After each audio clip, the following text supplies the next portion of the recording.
All right. Our next forum, okay, or talk will based on the best curriculum for local and international. I would like to invite Datuk Dr.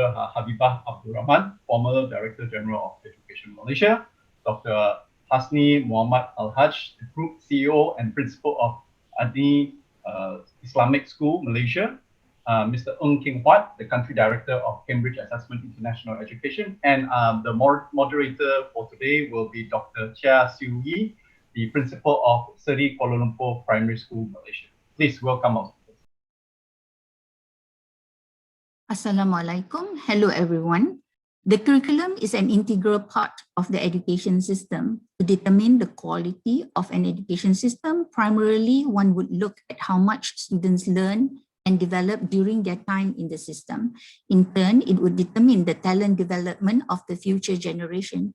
In Malaysia, the government and government-aided schools, as well as private schools, including the state Islamic religious schools, follow the national curriculum. There are other curriculum offered at the international schools, the Chinese independent high schools, and the expatriate schools. My focus is on the national curriculum. The 1996 Education Act, or Act 550, specifies the national curriculum as an educational program that includes curricular and co-curricular activities that encompasses the knowledge, skills, values, norms, cultural elements, and beliefs. The approach is focused on developing students holistically, which means it addresses the intellectual, physical, spiritual, and emotional development in line with the national education philosophy. A fundamental objective of the education system is to ensure that students are equipped with the knowledge, skills, and competencies required for success in life and for the betterment of the society and nation. Thus, at the core of the national curriculum development is the philosophy, policies, and plans of the nation and the education system vis-a-vis the theories of individual development and learning. For example, the Malaysia Education Blueprint 2013 to 2025 specifies that the need for change is due to rising international education standards, the government and people's aspiration of better preparing students for the needs of the 21st century, and increased public and parental expectations of education policy. What kind of future generation do we want? Basically, graduates that are holistically balanced and integrated, and at the same time can meet the 21st century challenges. Global players who are competitive, resilient, able to communicate and has dignity.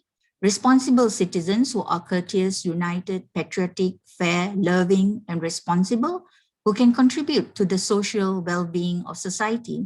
Knowledge workers who are innovative, creative, with thirst for knowledge, master ICT skills, creator of technology, and lifelong learning. Curriculum development in Malaysia consists of 6 main processes. First, identification of needs. The need for curriculum development usually emerges from a concern about a major issue or problem of the target audience. The need assessment is to learn what is needed and by whom relative to the identified issue. The information is used to identify gaps between knowledge and practice, emerging trends, priorities, and the characteristics of the target audience. For example, the national curriculum uses a wide range of benchmarks from top performing education system to ensure alignment with international standards on the knowledge and skills expected of students at different ages. These benchmarks are also aligned to the national education philosophy to ensure the curriculum produced is suitable for the Malaysian context. Second, planning. In the planning stage, systematic decisions are made about the target audience, the intended outcomes, the content, the methods, the assessment or evaluation strategies. Third, design and development of the actual curriculum materials. Fourth, pilot and formative evaluation of curriculum materials during the production phase. Fifth, implementation of the new curriculum products. This requires planning and strategies to create understanding and promote the use of the curriculum.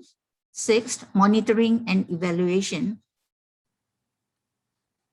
The national curriculum has gone through several revisions enhancements and improvements as shown in the slide. Most recent is the revision of the Curriculum Standards Sekolah Rendah, KSSR, or the Primary School Standards-Based Curriculum that was introduced in stages beginning year 1 in 2017.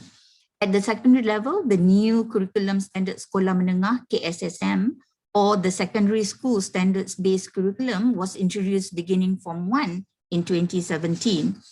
The main difference between this curriculum and the previous one is that it has pillars that emphasizes the inclusion of 21st century skills and competencies in specific subjects and across the curriculum. The pillars are communication, spirituality, attitude and values, humanities, science and technology, physical and aesthetic development, and self-efficiency. Elements embedded across the curriculum include language, science and technology, ICT, environment, sustainability, positive values, patriotism, creativity and innovation, entrepreneurship, and global sustainability. Another difference is the curriculum is based on standards rather than on learning objectives. 3 components of standards are the content standards specify the specific knowledge, skills, and values that students need to acquire. For example, the KSSR has an increased emphasis on skills such as reasoning, creativity, innovation, and entrepreneurship. The learning standards describe the degree of proficiency that students need to display or in relation to each of the content standards on a year-by-year basis. Assessment standards define the achievement levels for each content and learning standards. The pedagogy emphasizes deep learning that is inquiry-based, applies higher-order thinking skills, learning that is contextual, collaborative, problem-based, and uses STEM approach. The curriculum also gives greater emphasis to school-based assessment, both formative and summative. Teachers assess how far students master learning standards based on the performance standards set. The development and achievement is recorded and reported to students and parents. Accordingly, exams were abolished in the first 3 years of primary school, and the centralized exam at the end of primary level, which is the Ujian Pencapaian Sekolah Rendah, UPSR, was abolished this year. At the end of lower secondary level, the centralized exam Pentaksiran Tingkatan 3 or PT3 was made school-based in 2019. The use of the standards-based curriculum is seen as more equitable, with each child having equal access and opportunity to attain quality education. It gives greater accountability for students and administrators to ensure students meet the standard set. It is also more objective and efficient based on the scheme and evaluation standards on the knowledge and skills to be measured. The Malaysian education system follows a P633 model. Children commence education at primary schools or kindergarten from age 4 to 6. Preschools have been mandated to adopt the National Preschool Standard Curriculum to develop their socialization skills, personality, and communication skills. The emphasis in the primary years is on the mastery of 4 Rs, reading, writing, arithmetic, and reasoning, and on general education until the lower secondary level. At the upper secondary level, there is some specialization to prepare students to undertake higher education or to go into the workplace. To develop students holistically, in addition to academic learning, curriculum focuses on spirituality, artistic, and sporting ability. These are activities during and after formal class time. All students are encouraged to participate in one sport, one club, and one uniform body to ensure access to a breadth of experiences. Assessments are school-based and centralized exam is only at the end of upper secondary level. Students sit for the Sijil Pelajaran Malaysia SPM or the Malaysia Certificate of Education, which is equivalent to the O-levels. Both the primary and secondary curricula offer a comprehensive range of science, social science, and humanities subjects. Subjects are divided into core subjects, which are compulsory subjects for students in government, government-aided and private schools. Compulsory subjects, these are subjects for students in government and government-aided schools. Additional subjects, these are language subjects offered to students at primary and lower secondary as a choice. Elective subjects are subjects offered at primary, upper secondary level to fulfill students' talents, ability, interests, and potential. Several packages are offered: language, STEM, Islamic education, arts, and humanities. Students can choose these electives based on their inclination and readiness of schools to offer the subjects. With the implementation of zero reject policy, there are the standards-based curriculum for special needs for primary level, either for hearing, sight, or learning disability. At the secondary level, the curriculum is differentiated for those with low or moderate functionality. Assessment is school-based for low functional students, and a combination of school-based and skills-based for moderate functional students.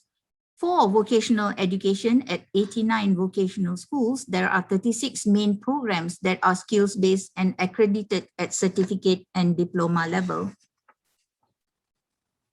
The dynamics of the labor market have changed drastically since the advent of digital technology and the fourth industrial revolution.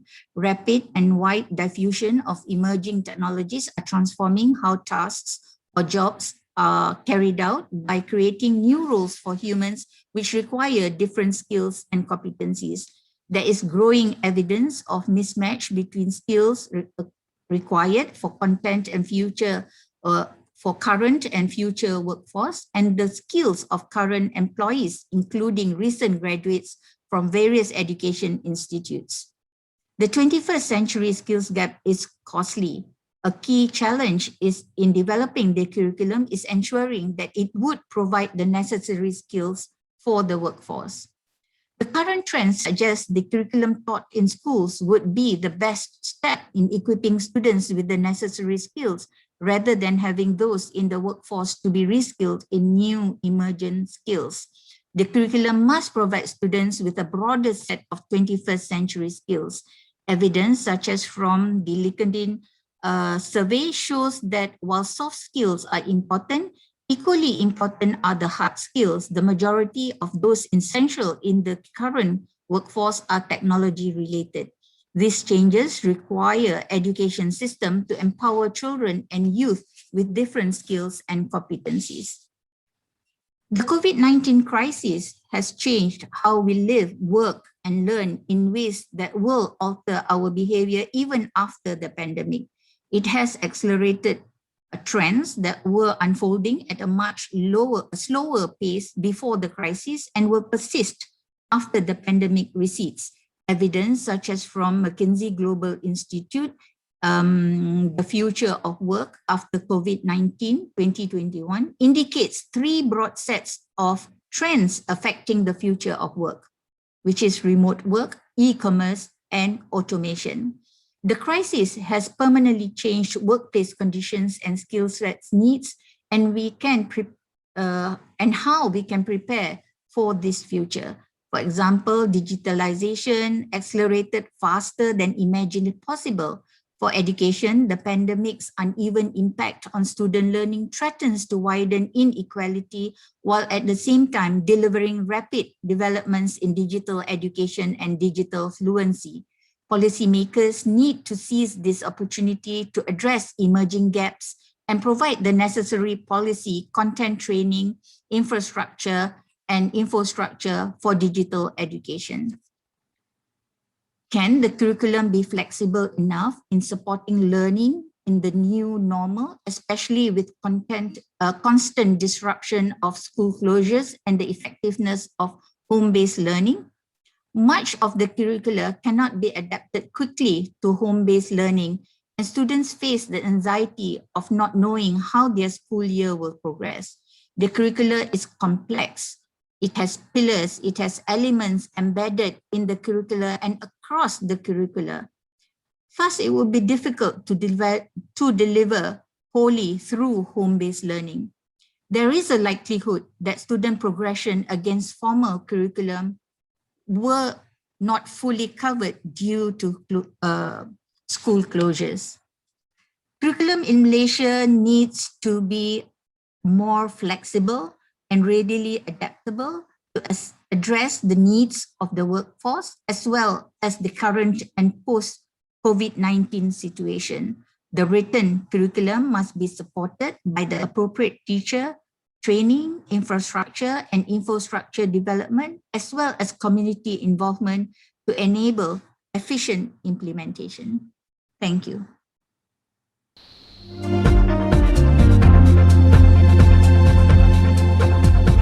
We came to Hasni to seek knowledge, iman and taqwa, to build our courage, to become salihin and mutakin of the age. Dinul Islam is the message. Challenges of the world we have to face. Quran and Sunnah, we seek solace. Hasni became a life-changing place. Bismillahirrahmanirrahim. Assalamualaikum warahmatullahi wabarakatuh and selamat sejahtera. As you can see on the screen, our topic specifically for today's discussion is IHES and its implementation in the integration of the Malaysian national curriculum with the Cambridge International Curriculum. In my research, I was given the opportunity to present the keynote address in the International Conference on Education Research and Practice with the topic IHES, Education Research and Practice, its implementation in developing a holistic human being in a digital society for life. So IHES referred to three important elements in our life, which is integrated holistic education system as the foundation, where education referred to formal, inside the class, formal education, informal education outside the class, and non-formal education, education for life. Integrated holistic economic system as the tool, where economy, we talk about production, distribution, and consumption. And the third one is integrated holistic environmental system, where environment becomes the platform. It can be local, regional, and global. When we talk about IHES or IHES, we have 7 fundamental elements of IHES. But for today, I'll be talking about the framework. So when we talk about integration, we integrate the curriculum, the human potential development, and also the material or the media or the technology, where it governed by the universal principle. The integration can be implemented to achieve mission, vision, and philosophy. So in Malaysia, when I say mission and vision philosophy, it refers to the mission, vision, and philosophy of the Ministry of Education. So our vision is to cultivate an excellent, holistic, and balanced global community or global citizen. In IHES, we have 5 types of curriculums, but now we are going to talk and discuss about how we integrate the national and international curriculum. We refer back to the national education of philosophy, so we don't neglect our national education philosophy. This is very, very important, especially when we talk about the integration.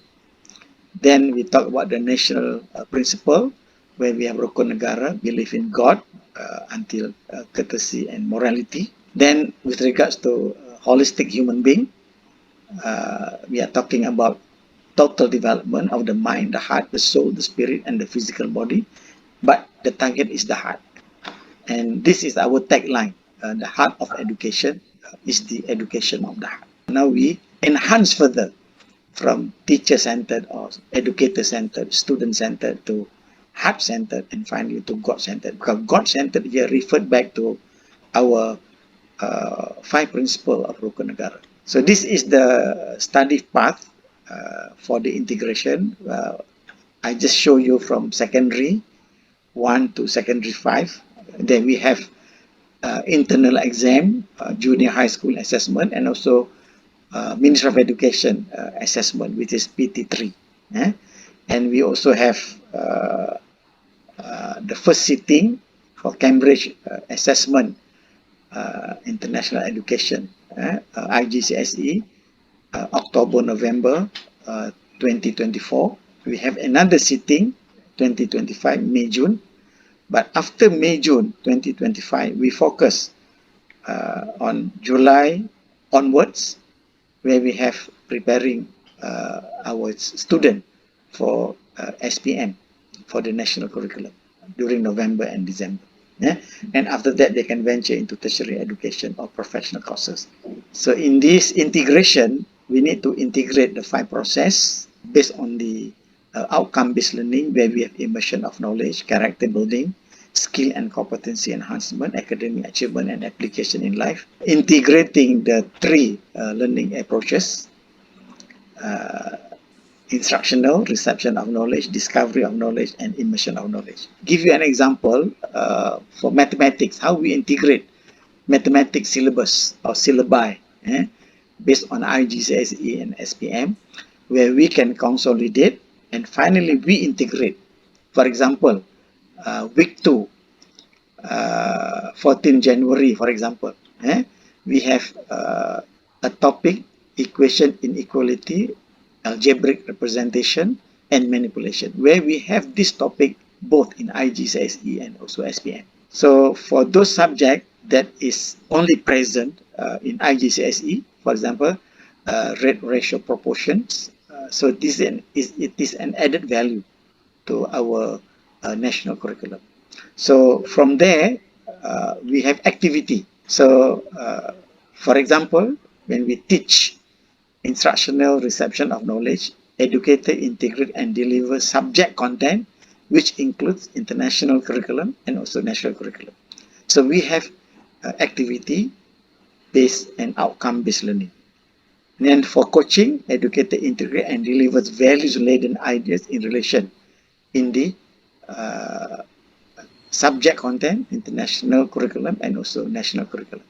For training, educators integrate and demonstrate the mastery skill required in relation to subject content, international curriculum, and also national curriculum. For advisory, educators integrate and demonstrate how subject content, international curriculum, and national curriculum can be applied across different settings. And finally, for consultancy, educators integrate and delivers knowledge beyond the subject content, international and national curriculum. So the same thing goes to investigational, discovery of knowledge, and constructional, where we have the immersion of knowledge. So we managed to develop self-regulated learner by integrating media and technology into the education system, where we have apps, Facebook, and other applications. So process versus approach can be implemented by using integration of not only among subject matter, but also integration of technology into the system. So this is the template of the lesson plan, which is an added value to the existing lesson plan. Let's say we have already the national curriculum. We have the format provided by the Ministry of Education, for example, or provided by the Cambridge International Curriculum. For example, the SOW, Scheme of Work.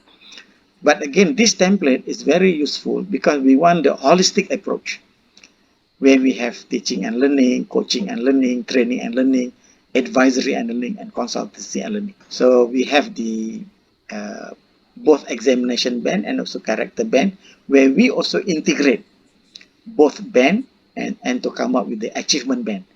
These are some of the schools. Actually, we have already endowed our system based on endowment to schools under the banner of Ministry of Education, state government, private education, universities, locally and abroad.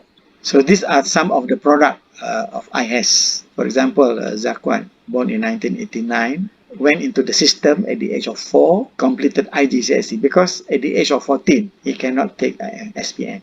So we get the advice from local examination syndicate board, lembaga peperiksaan, to take IGCSE, because Cambridge education system has been for quite long assisting and collaborating with the Ministry of Education Malaysia. After IGCSE, he completed Masters in Chemical Engineering at the University of Nottingham at the age of 18, 2009, and offered PhD studies in University of Cambridge at the age of 18 plus in 2010. This is Aminatul took both IGCSE and SPM at the age of 16. Then continue her study University of Leeds, United Kingdom, under Mara Scholarship, and become a medical officer at Leeds Hospital. And now she is a medical specialist. In conclusion, IHES can be used in formal, non-formal, and also informal education. Progress does not depend on age, but based on potential. Provide continuous development program from nursery, preschool, primary to tertiary level education. Focuses on orchestrating learning with efficacy, effectiveness, strength, potency, force, and efficiency. And it can be applied in all types of education center, multi-religious, multiracial, and multicultural. Thank you very much. Welcome participants to the Digital Odyssey 2.0, Crossing Dimensions. It's a very challenging topic, and what I would like to do in my presentation today is to share with you my journey through education. 40 over years, I've taught both international curriculum and the international curriculum. Just a quick recap. During my student days, when I was studying literature, poetry has always been a very difficult subject for me. So I remember once I asked my poetry lecturer, how do you define good poetry? And the lecturer replied, it is easier to define bad poetry, very difficult to define what is good poetry. But I think that's not good enough. So what I would like to share with you, how do we define good international curriculum? So Datuk, Dr. Habibah spoke about the national curriculum. Professor Hasni spoke about the integrated curriculum. So what I would like to share with you will be the Cambridge International Curriculum. Of course, a good international curriculum, what I'm speaking today, is from the Cambridge perspective. So what I'd like to do with you, let's just share some slides so that you can also look at it, and then later on when you have questions and answers, do put them into the chat box. Thank you. Just give me a few seconds while I share screen with you all.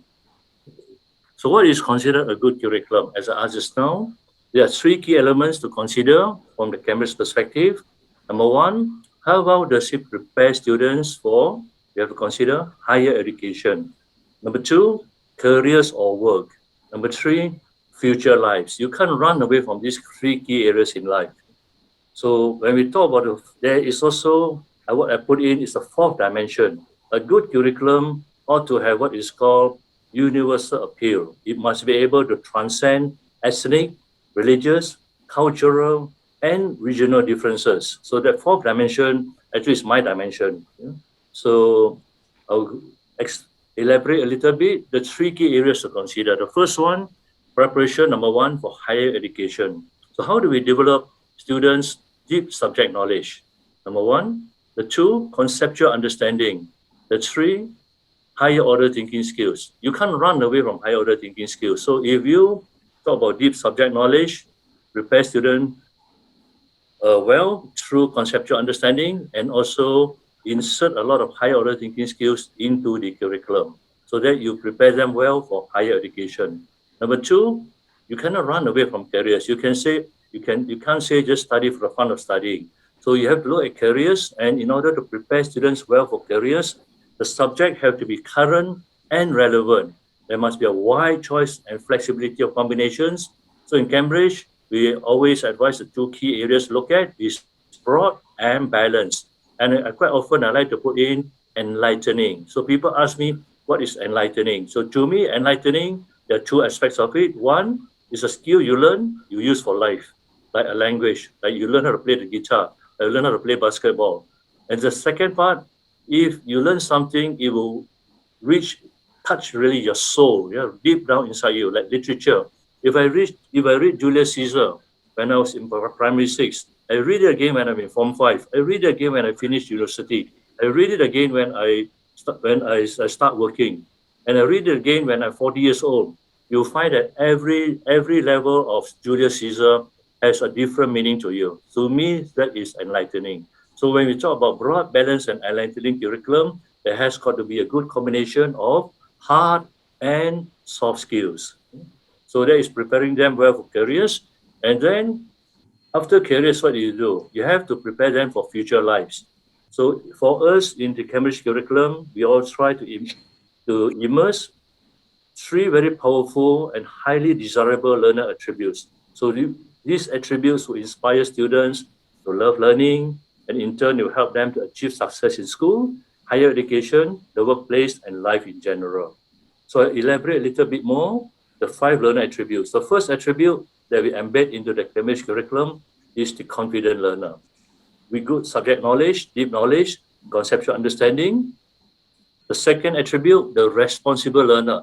Take responsibility for your own learning. Set targets and insist on intellectual integrity as well. The reflective learner, attribute number 3. So when we talk about a reflective learner, you keep on asking yourself, how can you further improve your learning ability? And the fourth attribute is the innovative learner. When we talk about the innovative learner, how does it equip you well for future challenges, meeting challenges resourcefully, and also creatively and imaginatively. So innovative is very important in our present day. We call it the IT world. And the fifth, but certainly not the least important, be the engaged learner as well. So you ask yourself, how do you engage intellectually, socially with the world, with your colleagues, with friends, with community? How do you make a difference to the world, the society you live in? In other words, how are you going to contribute constructively to society, both locally and nationally? So I just want to share with you what is considered the Cambridge pathway. So we have the Cambridge primary curriculum, starting from year 5 or year 6, moving into Cambridge lower secondary, Cambridge upper secondary, and the Cambridge advanced. So besides in the Cambridge primary curriculum, we have English, Maths, Science, ICT, and we introduce global perspectives. Same with lower secondary, and we move on to IGCSE and A levels and AS levels. So I just want to share with you, for the primary curriculum, we prepare students in order to be able to cope with English, Maths, Science, and a good subject called global perspectives. In September 2019, we introduced 4 new subjects, and they are art and design, PE, music, and digital literacy for both the primary and lower secondary curriculum. At the end of primary, there's a checkpoint test. A checkpoint test, and this checkpoint test is actually a very powerful test because it's diagnostic in nature. It takes into account students' performance in Maths, Science, English, and also you can also offer global perspectives. And when you sit the test, you get two reports. One, it will tell you about achievement, which band are you, which level, which grade have you achieved. And the second, and also very important, is a performance report, which will give you a report on the strengths and weaknesses in each of the individual subjects, and it's very useful feedback, available in both May and October. Then, if we look at the IGCSE curriculum, we introduced IGCSE in 1988, offered in more than 170 countries through Cambridge International, and we are part of the University of Cambridge, and we are not for-profit organization. Syllabuses are very modern, regularly reviewed and revised. Suitability for all students in the sense that it provides solution to assessment needs from 14 to 16, and there is a core and extended option for certain subjects, and this will cater to students' differing ability levels. And what is also important, there is international recognition.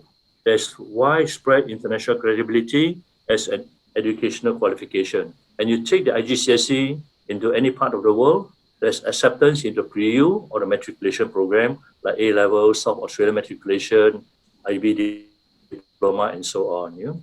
And I just wanted to share with you some of the subjects which are available in the IGCSE groups. So we divide them into quite a number of groupings.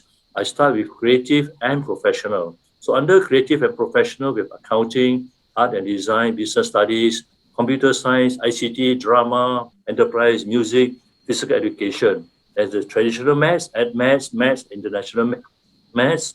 The sciences, we have biology, chemistry, physics, coordinated sciences, combined science, English lit, and English literature. Yeah, English language, your first language English, English is the second language, English literature, and world literature as well. And for languages, we divide into first language, second language, and foreign language. So for first language, we have English, Japanese, Chinese, Mandarin. And we introduced Malay as the first language in September 2019. So when you move down from the first language, there's a second language. Yeah? So we have second language for English, Hindi, African, and Mandarin. Then the lower level will be the foreign languages. So there's foreign language, Malay, German, Indonesian, Chinese, Hindi, and so on. And under humanities and social sciences, we have the traditional economics, geography, history, Islamiyat, and global perspectives. Of course, there are a lot more. If you look into our website, there are almost 76 subjects in IGCSE for you to choose from. And in May, June this year, Malay as a first language was examined for the first time. And just to share with colleagues, Malay, we managed to get Malay as a first language into IGCSE, and specifically it's only for Malaysia. So when you look at assessment, you can take IGCSE twice a year. There's May, June, October, November. It's a skills-based curriculum, 8-point scale, A star, A, B, C, and until G. And I just like to take a little breather here to share with you what are the 10, or I listed out 15 IGCSE subjects in Malaysia. How do we compare Malaysia to the world? What is trending in a way? It gives a good idea as to what are the popular subjects among Malaysians and students outside Malaysia. So when we look at Malaysia, the top 15 IGCSE subjects, the top subject is maths, and it's also the same as the world. And then we have physics, chemistry, the single sciences, and for the rest of the world, it's also physics, biochemistry, the single sciences. But for the other students outside Malaysia, we have first language English and English is second language. For Malaysia, English as second language comes first because we've got a lot of students from the group of Maktab Rendah Science Mara colleges. A lot of the students do English as a second language. So, and this is only peculiar to Malaysia because of foreign language Malay, because a lot of Malaysians are studying international schools now. So they take foreign language Malay, and there's additional maths is very popular among Malaysians, higher than the rest of the world, if you notice here. And followed by first language English, then business studies, economics. Business studies is very popular in IGCSE, and geography is more popular outside Malaysia. So as I continue, the ICT is growing a lot among Malaysians, but foreign language Mandarin and Mandarin is also growing a lot in Malaysia. Whereas the rest of the world, we have literature, history, and computer science. So this is for IGCSE. Then if we look at A-levels, after IGCSE, they continue into A-levels. So we look at A-levels, the top subject is also maths for A-levels, same with the rest of the world. And it's also the sciences, which are also the top in the rest of the world. And what I find interesting is that economics is becoming a very, very important subject. It's almost the top 5 subjects for Malaysia and also rest of the world. A lot of top, very bright students are going into financial and the economics and so on, banking industry. So followed by biology. Law is peculiar to Malaysia, but not so much rest of the world. A lot of students, they do law, after that they go and do a law program, a law degree. Business is popular as well in Malaysia, and a growing subject is psychology. Further maths is also growing popular. So we look at, followed by literature, history, computer science, and so on. But in Malaysia, I just pick out a few subjects, which are some of the new subjects which students are quite interested in. There's a growth in music, Chinese, IT, and computer science. And more students are also doing art and design, geography, and marine science. You'll be surprised. Quite good growth in German language as well. This is for Malaysia. If we look at world, which are the trending subjects, psychology is also growing in popularity. And then we have literature, global perspectives as well, and computer science, marine science. There's also a substantial growth in art and design, and Hindi for India. So physical education and drama.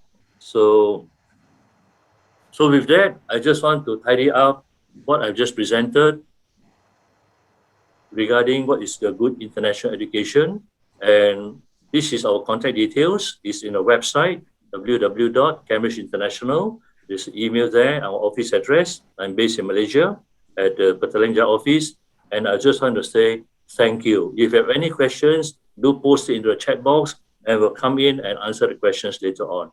So with that, I would like to say a big thank you to University Book Store Malaysia, to the Ministry of Education, to all other, all my other colleagues in the other organizations. It has been such a great pleasure to be able to share with you what I have learned over for more than 40 years of education journey. So with that, I just want to say a big thank you and may I wish you all the best. Thank you. Bye-bye. Okay, thank you, Yang Berbahagia, Datuk Dr. Habibah, Dr. Hasni and Mr. Ng. I now would like to hand over the Q&A session to Dr. Cheah. Over to you, Dr. Cheah. Thank you. Hi, good evening, everyone. Ladies and gentlemen, welcome to this last forum of the day, topic being Best Curriculum, Local and International. I must say that this has been like a semester of lectures on curriculum crammed into half an hour, conducted by 3 well-established gurus in different curricula. It has been an honor to be on the same platform with all of you. So as this is sort of our graveyard hour, with the day drawing near to an end soon, I would like to first give my apologies in advance to our distinguished panelists if I have to speed up our Q&A session. So let me begin, first of all, with you, Dr. Habibah. My question is, in fighting the pandemic on the education front, teachers have been struggling to cover the syllabus while doing their best to engage students in their learning. Now, among these other challenges that you see them facing, could you just share with us what you find from the ground, including what you yourself have been facing? Thank you very much. I think when the MCO was first announced in 2020, I was a newly appointed Director General of Education, but now I'm retired. But I can still recall that at that time, it was the school holidays. So we still had time, we said, on how we can manage things. But 2 weeks later, when MCO was extended, we cannot just leave our students not continuing with their learning. Thus, the ministry came out with a circular to request teachers to continue with teaching and learning home-based or remote learning. At that time, we didn't know on how well we are able to do it. But then later on, as we understood the situation further, we came out with a module on how we can do it, and we promoted 3 modes of learning, either through online, offline, or on-site learning. I guess the biggest challenge faced then was how do you ensure learning continues despite the disruptions in schooling? 1 week you're learning from home, the other week or month you will be back in school. I guess while the closure of schools reduce the likelihood of infection among students, but we cannot avoid that there may be huge loss of learning, which may lead to disengagement, especially among those at risk of dropping out or the vulnerable groups. So I think the manual, PDPR, they call it, is in a way helpful to teachers and to the school community and parents as well on how to manage this remote learning. And it was revised so that it includes, for example, more on exemplars on how we can do the timetabling, even though it's through remote learning, on the realignment of the curriculum, on what to focus on, what is added, and what is to complete on the curriculum. But I guess a lot depends on the readiness of our teachers, students, as well as parents to support the learning at home. And I think the session before, where Shoba as well as Samuel emphasized on our teachers need to continue to be passionate, motivated, and creative, I think are most important, especially in this new normal of things where we need to do teaching and learning no longer within the four walls of the classroom, but through remote. The other perhaps challenge is on the variances in availability of devices as well as connectivity. Whilst we do encourage our teachers to do online or digital learning, but then again, we know that availability of devices and connectivity devices, for instance, only range between 2 to 10%, depending on the device, and the gap is widened at the rural or remote areas. A lot more students have handphones rather than laptops or PCs or even tablets. How much or how effective are the handphones in the teaching and learning process, especially when students may not own it but have to share it, have to borrow it to continue with their learning. The other is also on the handling of the social-emotional needs of the students, as well as on managing students at risk of dropping out, especially the vulnerable groups, including the Orang Asli communities, those in the remote areas, and the students with special needs. How well can we handle it through remote learning? But I guess a lot of our teachers are motivated and creative. For instance, we see if we use the logins in the Lima before the MCO and later and towards the end of 2020 and even this year, we saw the numbers of people logging in, teachers and students increased multifold. We saw the types of modules and learning materials that teachers produced. It may, at the first instance, more of exercises and of doing things, but then it became more suitable for distance and self-assessed learning. So all this shows examples of how we are learning, but I guess it's already more than a year. So the learning curve has to be very steep, and we need to handle the situation as best as possible, whilst the digital and learning materials are tools in supporting the learning itself. I think teachers play an important role to make sure that students continue to be engaged and not to avoid any loss in learning.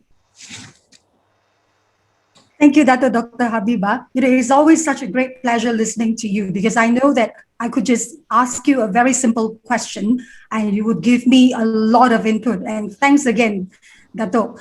Next, I would like to ask Prof. Dr. Hasni, or I guess Prof. Hasni is more popularly known as Pak Hasni to his friends.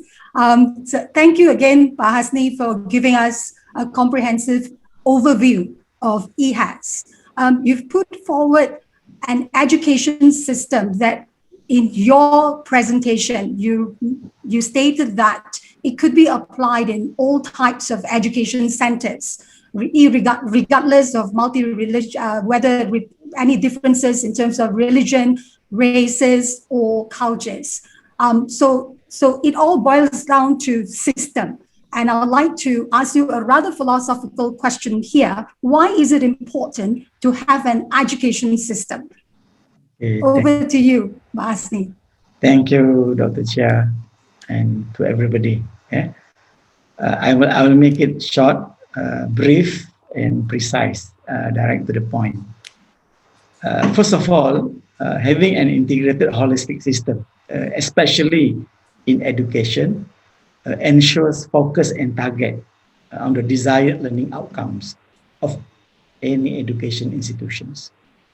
So a system is also complete and sustainable, where it has all the essential components of education, such as the curriculum, learning and teaching tools, education processes, assessment and evaluation, and more.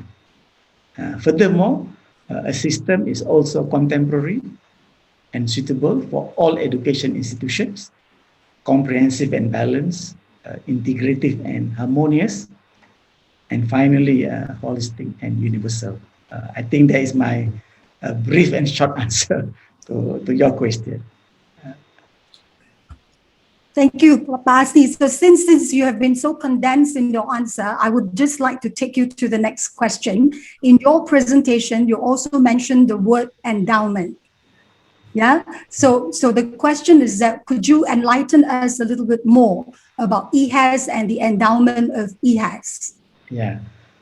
There are two ways of promoting any system. One is franchise. The other one is endowment. So IHES, we give to anybody who want to implement the system free of charge, including Ministry of Education. But we need to design according to the organization or the institution. Yeah? So one is general endowment, which any races, any religion can take. And the other one is Islamic endowment, that we call it wakaf. So we have both general endowment and also Islamic endowment. Yeah? So I think you can visit our school website at the www.adni.edu.my, or you can get my contact detail from the organizer, Mr. Keith Tong, and also Mr. Ng. And even you can refer to Ministry of Education Malaysia, because we register with the Ministry of Education and also with the Islamic Religious Council of Selangor. So I think it is very important. I would like to share. So anybody who are interested to embark on the system, I think we will give the support and we will design according to your mission, vision, and philosophy of your institution. Thank you. That's really good news to all of those who wish to explore along this line of curriculum. There you go, ladies and gentlemen. Prof. Dr. Hasni has just shared with us there are various resources, whether it is the website or the Ministry of Education. You could just go on there and get more information. And now let's move on to Mr. Ng Kian Huat.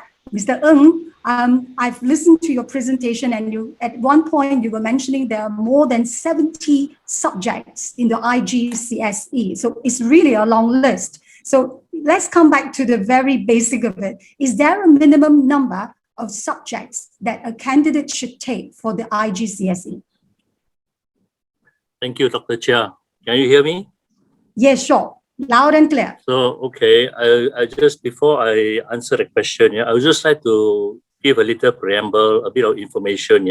When we did the recording, Keith said it's only one go. So I have to rush through a lot of things. I had no time to make side commentaries and so on, but I'll take 2 minutes to make some acknowledgement. I am very thankful to Dr. Habibah helping us to navigate the very difficult exams. She talked about the pandemic. Last year, how international exams are allowed to go on in spite of the pandemic. And through MKN, we work very closely with Ministry of Education. And I just want to say a big thank you to her and her colleagues in the Ministry of Education, including Private Education Division. There was one session I did face to face with her actually at the Exams Council. And I was saying, so we're talking about the accreditation of HTPM, how the shortening of hours, could affect HTPM. So I just want to respond to some of the points raised by Dr. Habibah. So we had a Zoom session and together with the Exams Council, the CEO of the Exams Council. So I have to give the assurance just that it will not impact the standards or the recognition of STPM. The same will go for SPM as well. I am in a position to make that kind of assurance. So I just want to share with colleagues who are gathered here. So I go to ministry first. So I always, in a lot of my talk, I always say Cambridge International Curriculum complements KSSR, KSSM. We offer Malaysians an option, an additional field of study. Number 2, IGCSE complements SPM. It doesn't compete. It gives Malaysians a wider choice of exams to do. Yes, exemplified by what Professor Hasni or Hasni just mentioned just now. The third one also, A-levels also complements STPM. So I just want to make some general statement so that just to start the what you call, before I go to answer Dr. Cheah's question just now. So we talk about curriculum. So I just want to say thank you to the schools who support the Cambridge curriculum. And we've got, I think, 150, 60 international schools and easily 40 odd colleges doing the A-levels. Yeah? So I just want to say a big thank you. I use this opportunity to be closing already. No more chance for Keith to let me ramble a little bit. Yeah. So back to that, we come to Hasni's one. So if you have seen Hasni at Hasni Islamic School, how he integrates the national curriculum with the Cambridge curriculum and how it has helped some of the students to progress. And you have got a youngest, I remember always he told me a little interesting story since it's a graveyard hour. Yeah. So how even our current PM, at one time he was the education minister and he visited University of Cambridge. And at a briefing, I don't think so, Dr. Habibah also knows that, yeah. I just shared with you. I just shared what the student, I think Zakan, is it, yeah? That's not the student. And at that briefing being given by the Vice Chancellor of the University of Cambridge to, at the time, Education Minister, Tan Sri Muhyiddin Yassin, and another officer, he told Yang Berbahagia, the youngest doctoral student at the University of Cambridge, this was about 5-6 years back, yeah, comes from Malaysia. So our education minister was a bit, how come I didn't know? Huh? So he was a bit, who on earth is this student, you know? So he said, he's a Malaysian student, and how old is he? 18 years old. I saw Hasni say just now, a student from Adani, and in that his mission is made possible because of the IGCSE. So because of age limit, he couldn't do SPM, but SPM you must be 17 or 16 years and 1 day old to sit SPM. So there are restrictions between different exams. So I just want to share you this, Hasni, and also as I mentioned just now, the Cambridge curriculum has got a universal appeal. Yes, that's the fourth dimension. But before I answer your question, Dr. Cheah, since it's a graveyard hour, I just like to pose to participants, yeah, in order to wake you up a little bit. I pose a little question, see how knowledgeable you are, because I talk about exams, globally, nationally. Yeah? I just pose this question. Which is the largest national exam in the world? Which is the largest national exam in the world? And how many candidates sit this exam? You can quickly key in, you can give me the answer. I'll give you the Cambridge, the Cambridge Advanced Learners Dictionary by Cambridge University Press, yeah? Cambridge Advanced Learners Dictionary as a prize. So I'll send it through to, I'll query it to you through UBSM, yeah? If you type in, you give the right answer, the largest international exam, largest national exam, yeah, an exam, how many candidates are there? If you can give me an answer, well, think about it, yeah. So anyway, I will now come back. I will answer Dr. Cheah's question, yeah. What is the minimum number of subjects you need to do in IGCSE? Technically, there's no minimum, there's no maximum. Unlike SPM. SPM, you must see 6 subjects. Am I right, Dr. Habibah? Yeah, minimum 6 subjects of first sitting in November. But in IGCSE, there's no minimum, there's no maximum. Minimum, 1 subject. Maximum, 76. So you're going to do 76 subjects, so that's the total number of subjects in IGCSE. So who determines the minimum number of subjects? It's actually a Ministry of Education or Higher Education. In order to go into a pre-U program, like A-levels, IB diploma, the SCPM, South Australian matriculation, you have to have a minimum of 5 credits. 5 credits means 5 Cs. But if you look at IGCSE curriculum, are these subjects enough for you to prepare you for your career?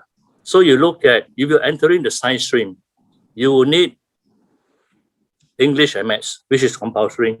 You need biochem physics, the single sciences, and you need Maths and additional Maths. So how much lower can you go? The lowest you can go 6 subjects in order to prepare you for the career path in pharmacy, dentistry, and engineering, and so on. Yeah, the sciences. And then if you want to do the arts, you want to go into business and so on, if you take exactly 5 subjects, yeah, what if you don't get a credit in one of the subjects? You get only 4 credits. You can't go to pre-program. You're also stuck there. So whether it's the arts or the sciences, my advice is always 6 subjects. Minimum. But when you look at it, you know, the last yesterday and today. Today actually I started this session 8:30. I'm still not asleep. You know, it's not graveyard to me. There's so many interesting speakers, and yesterday, wow, I kind of like, you know, the mind just keep on, you know, new thing. So we got so many interesting speakers. I especially like, you know, when we tie in the number of curriculum, the subjects here. Yesterday is a session where we was Masaki from Yale Education, Yale Asia. He talks about how to interest students about national geography. We talk about scientific journalism. He talks about scientific data, you know, and a lot of candidates just talk, how do we counter fake news? You know, how do we counter fake news? How do we enhance critical thinking skills? So it is through the choice of subjects, what you study in school. And the subjects we offer is very, very important. Yeah. So when we look at it, besides the, I'm quite glad Dr. Habibah mentioned, even though soft skills are important, you still need a very hard skills. Yes, hard skills are very important, you know, but there must be a good balance between hard and soft skills. So we talk about broad and balanced curriculum. So you as an international school, you must provide a good range, a broad range of subjects so that you bring out the best in your students. You give the best to the students. That's your mission. Yeah. So I think if you look at it, what subjects you're going to choose, look at the broad, balanced, hard skills, soft skills, and I also mentioned enlightening subjects. Enlightening. If I learn the guitar today, I'll most probably play the guitar for life. If I learn, you know, if I learn a language, I'll learn French, I'll use it for life. So anyway, back to these subjects, I want to talk a little bit about the choice of subjects is very, very important. Yeah. So we talk about Masaki's session. We talk about the news bites and so on. We talk about how to counter fake news. I'm glad in April, I read this article. Ministry of Education Malaysia came out with a subject that is very close to a chemistry subject called global perspectives. Yeah, I'm very glad. So they call the subject, it's called, I think, global citizenship education. Am I right, Dr. Habibah? Correct. Yeah. So short form, a global citizenship education, which actually combines, is immersed into maths, science, geography, and history. It is a very close version of the Cambridge global perspectives. Yeah. And it is actually, you want to talk about 21st century skills. You want to talk about preparing digital literacy, being aware, preparing. I think this morning, I also like Azlam Sharum talk about the global citizen, Salim Kaching, school's best practice, and so on. Your choice of subject is very, very important in the school. Do not run a mediocre school by providing a minimum number of subjects. Yeah, challenge the students. Offer them a broad range of subjects. Don't talk about bilingualism. Talk about multilingualism. You know, that is how you can inspire your teachers and your students and bring out the best in your students. So when we talk about global perspectives, you are actually preparing the global citizen. Yeah, Mr. Ng, sorry to interrupt you. I think you're really good at creating the suspense among us. So coming back to my question, so what is the minimum number of subjects? 6. 6. Okay, thank you. 6, whether you're in a science stream or you're in an art stream. Right, minimum. thank you. But thank you can't, you so if you stick to the minimum, you are being shortchanged by your school. If you stick to the minimum, you're being shortchanged by the school. There are so many good subjects in IGCS, in the chemistry curriculum, that you ought to offer to the candidate, to offer to the school, So I just want to bring this thing in. So we talk about global perspectives, tying in with the United Nations sustainable goals as well. So we talk about climate change, we talk about gender equality, religious tolerance, racial tolerance. I think they are all inside there. And that's how I think if you offer a good subject, you offer a good holistic, soft skills, hard skills, digital literacy, enlightening subjects, we can all collectively make Malaysia a much better country, if not the world. That's my answer. Definitely, thank you, Dr. Cheah. Thank you. Definitely. I think you have also brought up a very crucial point, and I hope that many of us who are from the international school context, we are taking note of your advice as well. In terms of making the subjects available to the students. Do not confine them, so that they are able to make the selections based on what they want, how they want to charter their path into their own future, not the future that we are prescribing for them. So thanks a lot, Mr. Ng, on that note. Probably just a little bit more on you, Mr. Ng.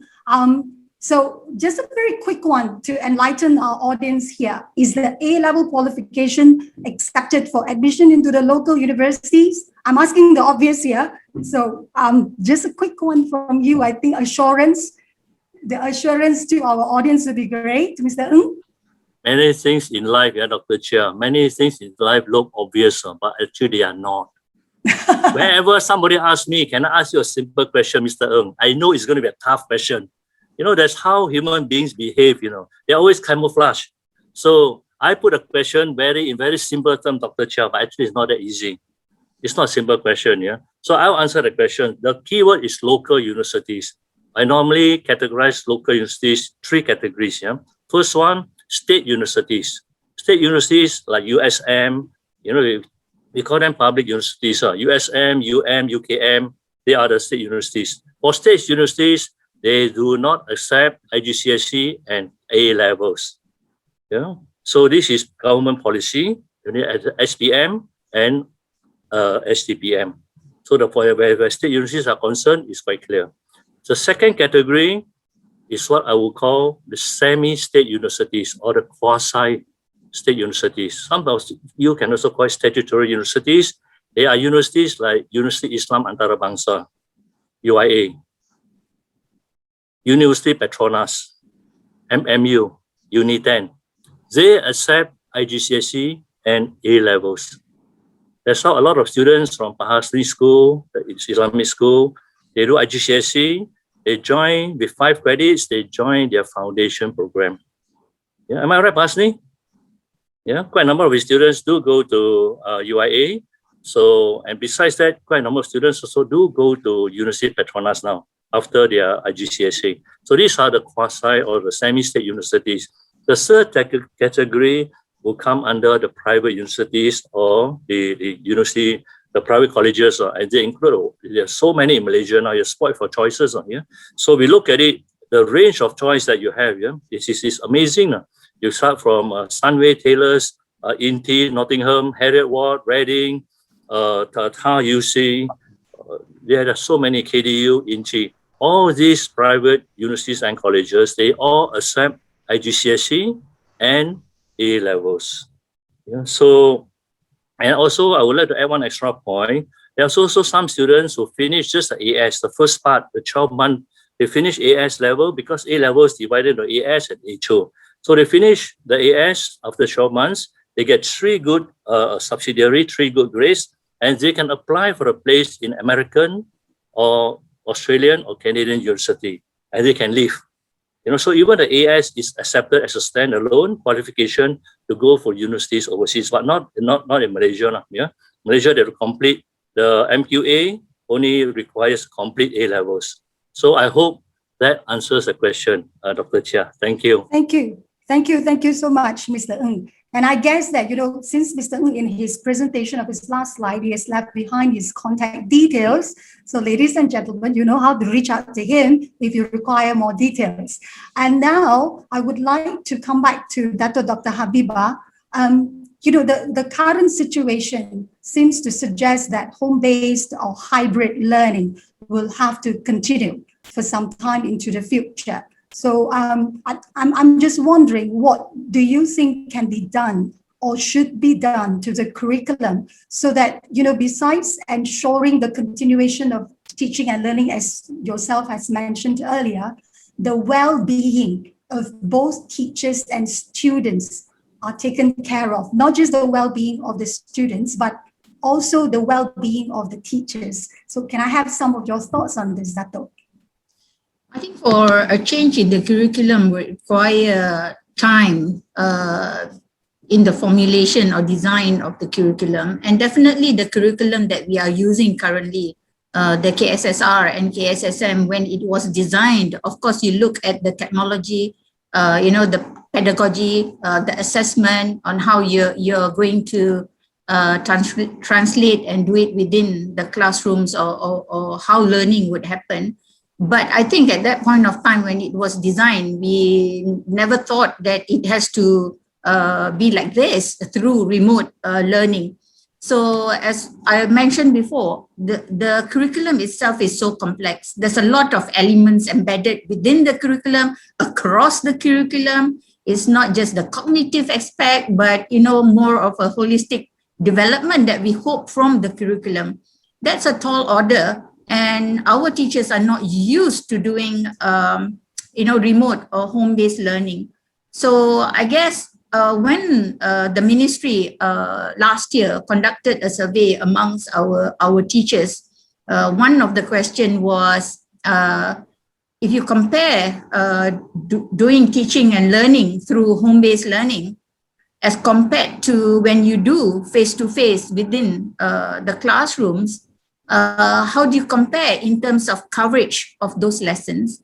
So the responses ranged from 40% to 80%. So that's quite a big range, and it's very worrying for those teachers that can cover only 40% of the curriculum at that point of time as compared to the 80%. So definitely the students would be losing out. A lot of the curriculum cannot be covered if it's only at that lower range of percentage. So I think the way to go is the ministry needs to think clearly on how to perhaps redesign the curriculum so that it is more flexible, so that we can take into account that the teaching and learning need not happen within the classroom in this new normal. But having said that, I mentioned earlier that a revision of the curriculum takes time.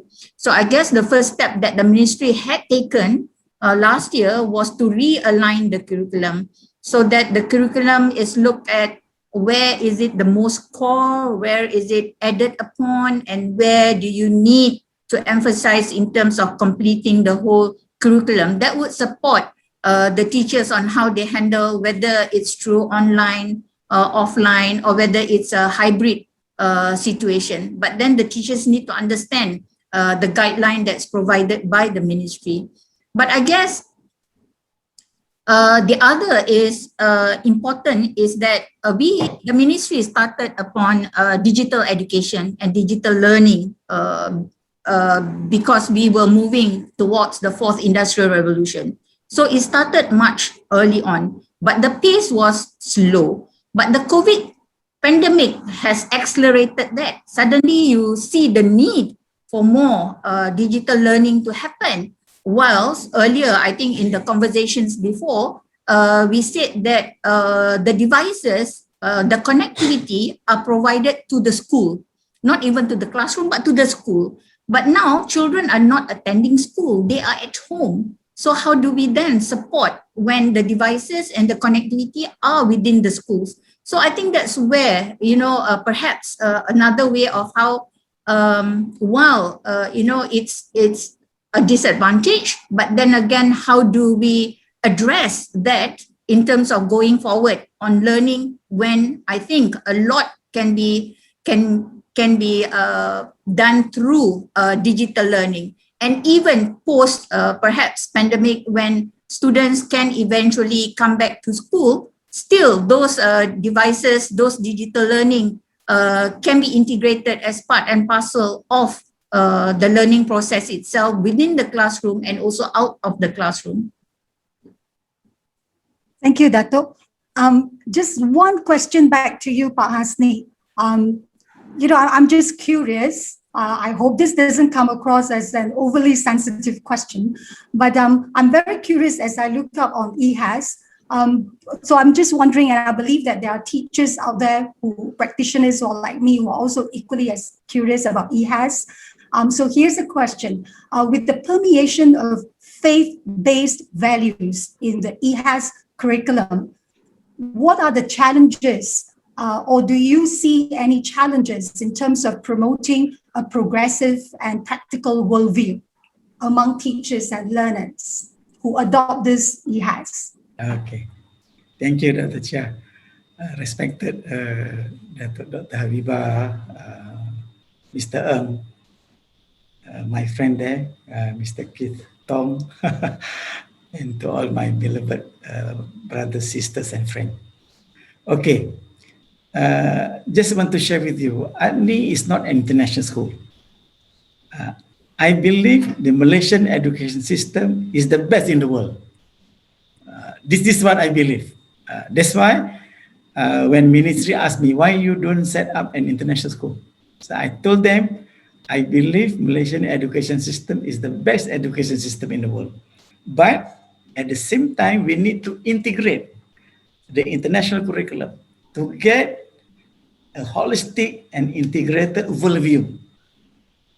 So if you look into our system, I believe the tagline, the heart of education is the education of the heart. It's from the heart to the heart. If you just teach from your mouth, it will go from your left ear to your right ear. But if you go sincerely from the heart, it will go to the heart. Yeah. So, and therefore, I believe the integration of an international curriculum, like Cambridge International Curriculum. Because why I choose Cambridge? Because recommended by Ministry of Education. Because we have been for quite some time, very long. We collaborate with Lembaga Peperiksaan, Local Examination Syndicate Board with Ministry of Education for a long time.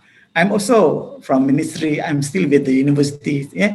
So I believe with this integration, we will get an appropriate overview about the system. So if you remember just now, I always mention complete and sustainable, talking about holistic and universal. So that's why we have 5 curriculum in the system. We have the core curriculum talking about values based on the Ministry of Education. The core curriculum, we have swimming, archery, horse riding, cadet remaja, based on Ministry of Education. Then we have extra curriculum. We teach a subject called social studies. So we learn about world history. We learn about the global needs. If you look into my presentation on research and practice, it's integrating humanistic and scientific values. So this is why our children, even we are from Islamic school, but they go to Cambridge, London University, Oxford University, and they go to local university as well, to UITM, to University Petronas, and so on, because they have both SPM and IGCSE. They have A-level, for example. Yeah? So by having that 5 curriculum, so core curriculum, co-curriculum, extra curriculum, then national curriculum is our base. And we use the Malaysian textbook because IHES has been chosen as DLP, Dual Language Program School. So mathematics, modern maths, and maths ready in English. Physics, chemistry, biology in English. English is ready in English. So Bahasa Melayu is another. So at least we have 6-7 subjects already taught in the national curriculum. So I believe, so the challenges to me, the challenges that for the teachers, so we use the principle and the fundamental philosophy of Ministry of Education in 1996, for example. Yeah? So in Malay, they call it memartabatkan bahasa Melayu, memperkasakan bahasa Inggris. So it is good. That's why in our school, we are not an international school, but we have students from 30 countries, including China. Even from UK, they came all the way from UK study in our school. From Singapore, from Indonesia, from Vietnam. Eh? So, for example, it's talking about 5th base education, 5th value education. So talking about religion. So we believe Islam is not a religion like any other religion, but Islam is a way of life. It's a complete way of life. So that's why in our school, even the non-Muslim, they can study in our school. Just like the Chinese school, we have Malays go to the Chinese school in Malaysia. Yeah? So it is a Malaysian curriculum, Malaysian education system, but integrating the Cambridge International Curriculum to make it more holistic and make it more universal. So to me, these challenges is very productive to me. Our teachers learn more what they just learned about the Malaysian activities or Malaysian content, but they managed to integrate the subject content from national curriculum with the international curriculum. So this make UTM integrated holistic education system unique in our beloved country, Malaysia. Because I believe that's why I don't franchise, we don't commercialize, we are not for profit. Anybody can. So we have now even Chinese school, Kuan Cheng Girls School, Chung Ling High School, Tamil School,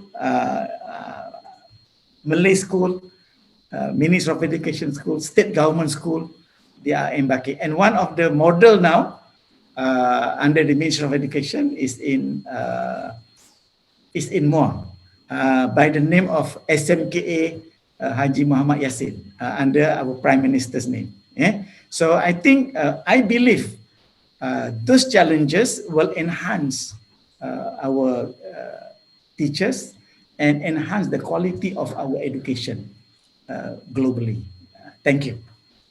Thank you, Prof. Dr. Hasni. You know, it is really heartening to hear that, to be hearing that from you. Instead of seeing these as challenges, I'm hearing straight from you that, you know, your teachers, and you know that they are taking these challenges positively to continue to expand or extend their horizon, their worldview in that sense. So thank you so much. Well, this graveyard hour turns out to be a rather good chatting over the graveyard hour. But I just have this one last question, perhaps just to get all my three distinguished panelists to give some thoughts on this. And I'm going to resonate some of the statements that perhaps Datuk, you have just mentioned, and I believe these are words that you have mentioned which are close to many practitioners' heart. So for example, like the pandemic itself has escalated, if not accelerated, the need to reconfigure or recalibrate our expectations and practices in education. However, where the curriculum is concerned, you know, yes, it is a very complex process and it takes time and it tends to be a top-down instruction. And hence, it can sometimes, or as it is right now, become a case of planned ideals versus practical implementation. So I would just like to have your thoughts. I know that, Datuk, you mentioned earlier about, you know, what we could do as our first steps, but I think many practitioners who are listening in to us right now would like to hear perhaps some words of wisdom from the three of you, you know, words of encouragement, since now we're coming to the end of the conference. You know, what would be a good step for every stakeholders, including teachers who are frontliners, in terms of this recovery process when all this reconfiguration and recalibration are taking place? What could they do? So over to you. Maybe Dato again. I think based on the experience I had last year and the early part of this year, what I see is that, as you mentioned, collaboration is very important. We see even it's getting even more important in this new normal situation where you need to collaborate in terms of how do you close schools and manage during the closure? How do you reopen schools? And that's not just between the different levels from the ministry right down to the school, but also within the community itself. How do the parents and the community support the school, for instance? So collaboration becomes even more important. And earlier on, before this, you also mentioned about how do we support teachers and you know, even to the welfare of the teachers. I think I forgot to answer that. One of the things we saw in terms of the needs analysis amongst our teachers was more than 70% requested a lot more on use of technology. They want a lot more development programs on the use of technology, and how do they then manage remote learning. So it's very closely related when we request teachers to do home-based and remote learning, and how the kind of technology that's required, because definitely the teaching and learning would differ when you are in the classroom face-to-face versus when it's remotely done or through hybrid. So those kind of support is very important. And because training is no longer to what it used to be, where you can call teachers, come together either at the district, state level, or even a centralized place. But it's no longer that way, because you can't travel, you can't, social distancing, a lot of those obstacles. So again, online learning or distance learning become important, not just for the students, but as well as for the teachers themselves in terms of their professional development. So I think there's a lot of resources available today. Yesterday, we spent a lot of time talking about, the whole range of issues and a lot of new things through this conference. So I think teachers needs to embrace, we cannot avoid the current situation now. They need to embrace. So we always say that teachers needs to be not just inspirational, they need to be continuously motivated, they need to be creative. So when is it, now is the time for them. You cannot give up, we cannot be frustrated because of this situation. We need to be continually motivated, passionate. When people become teachers, I think you need to be passionate. Then I think the reward would come, just as in Ms. Shoba's video presentations. It's not monetary, but in terms of other forms of reward, and especially when you see the successes among your students. Thank you, Datuk. And Pak Hasni, Yeah. any word of encouragement or your thoughts? Yeah. Okay. As an educationalist and also a practitioner, I believe putting system in place is very, very important. We need an integrated, holistic system.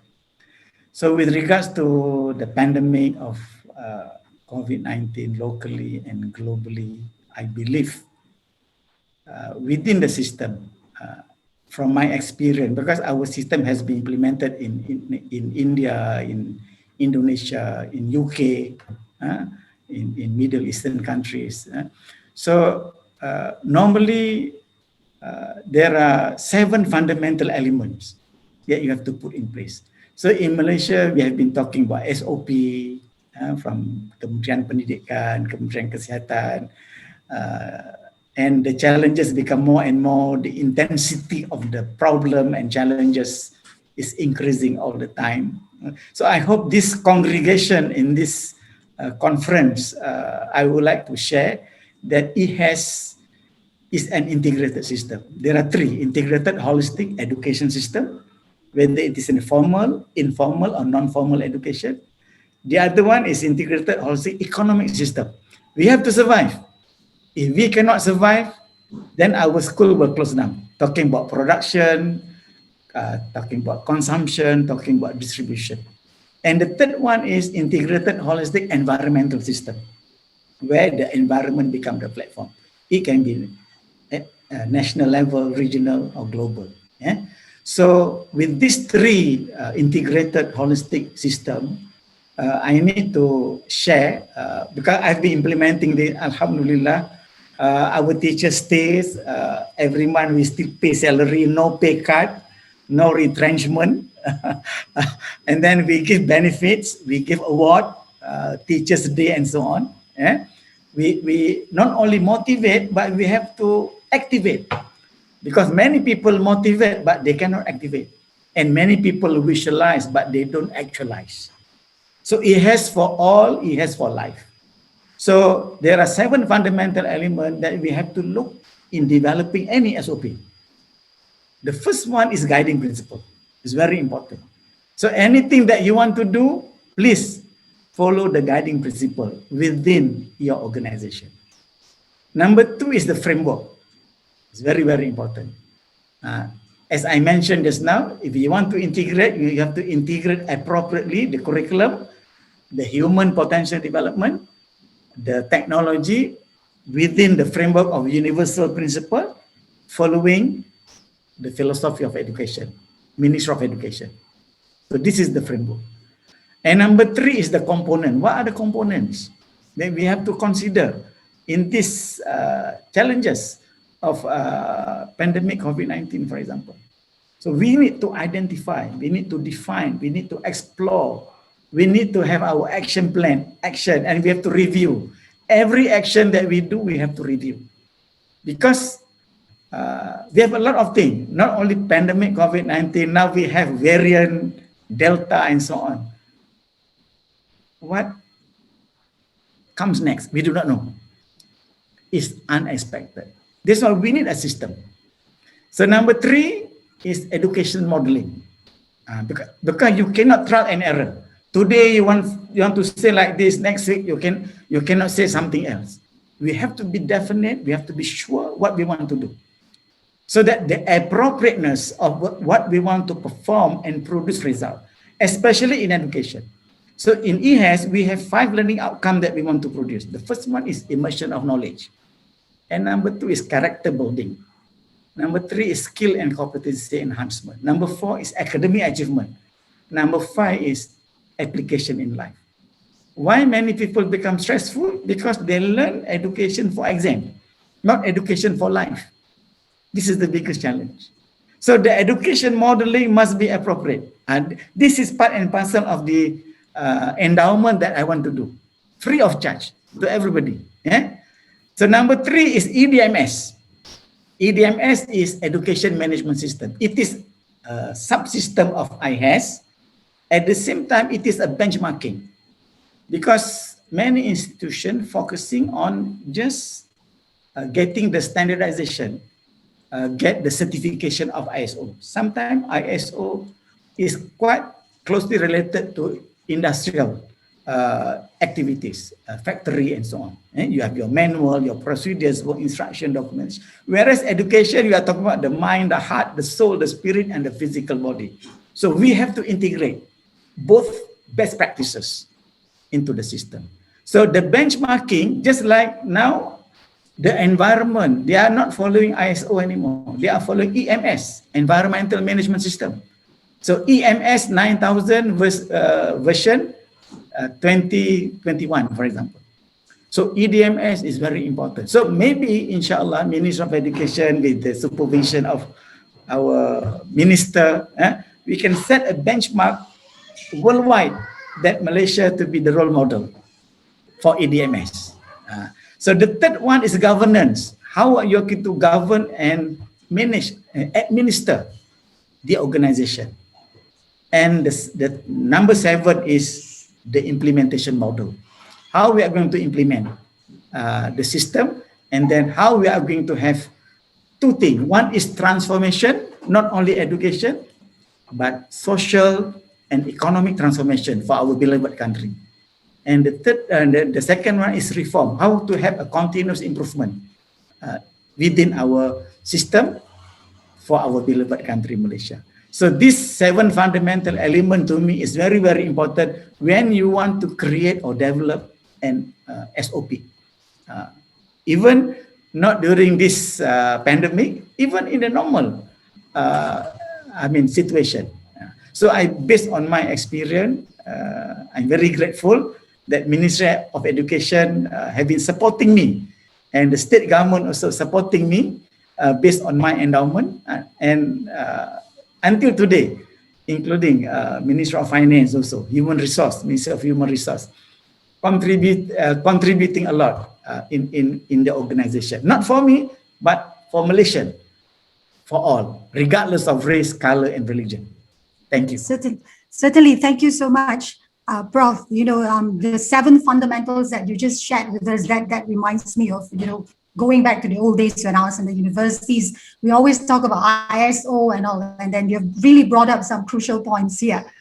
So teachers, practitioners out there, or key stakeholders who are affecting systems, hear, pay attention, and then do what is right. And finally, let's move on to Mr. Ng. Mr. Ng, coming from the international curriculum standpoint, any words of encouragement for teachers out there?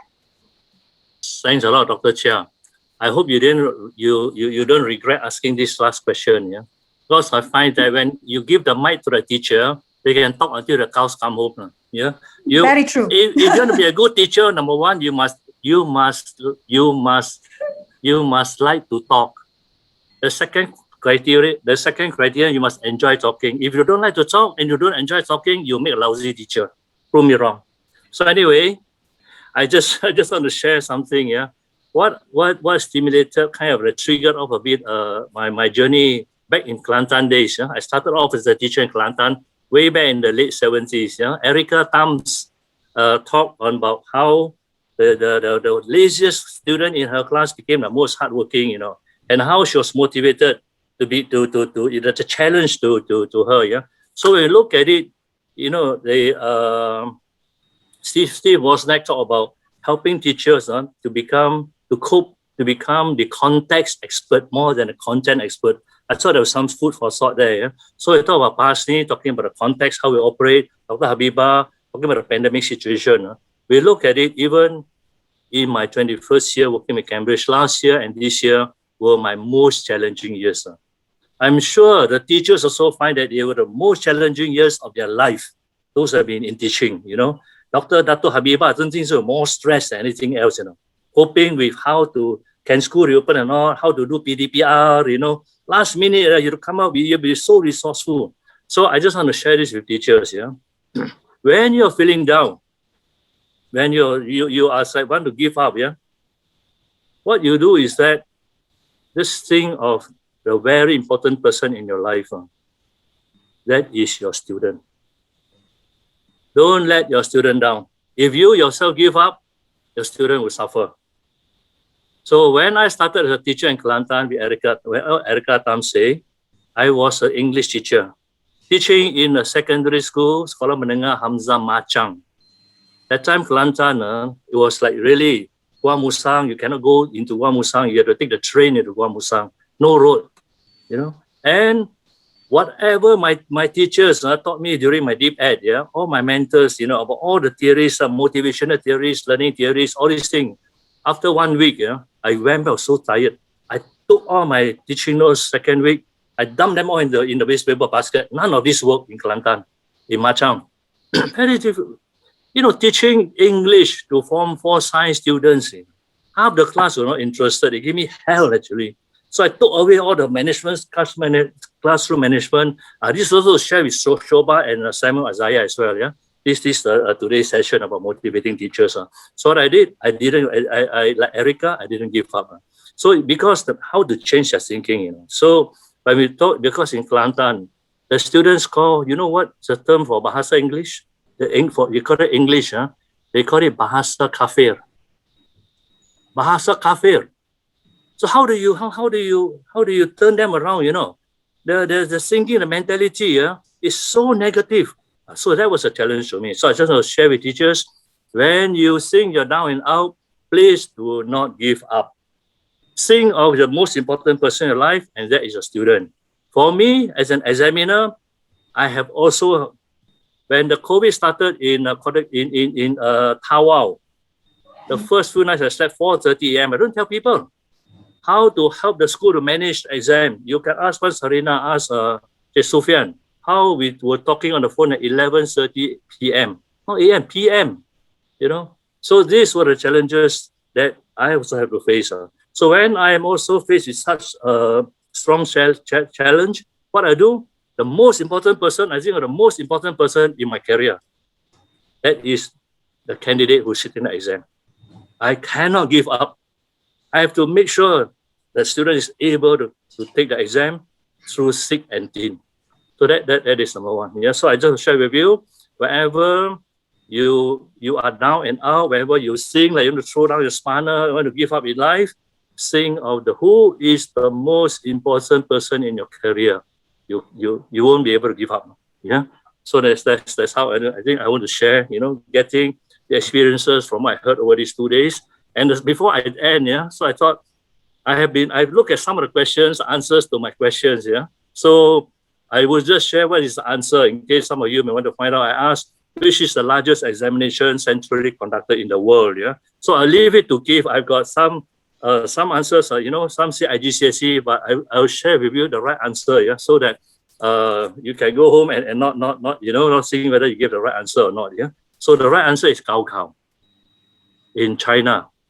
This year alone, in June, it is 400,000. It is not, Lembaga SPM is 410,000.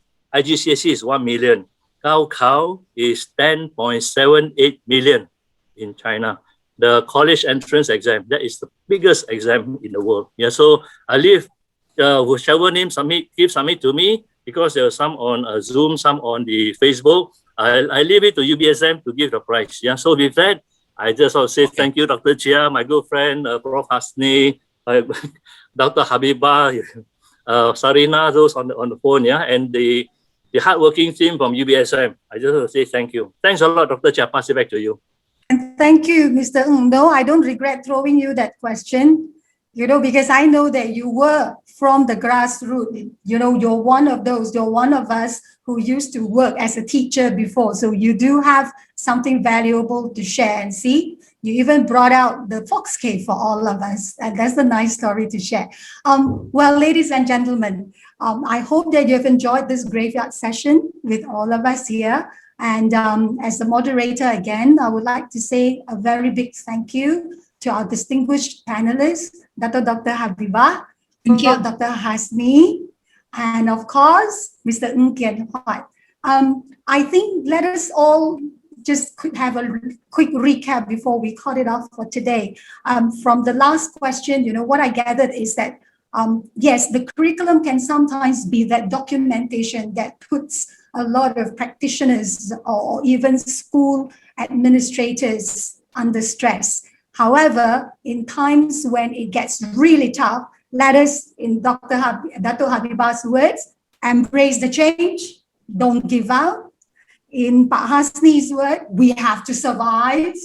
And in Mr. Ng's words, look at the students. They are the ones that matter most. And with that, ladies and gentlemen, thank you very much and have a good day. Please stay safe. Bye now.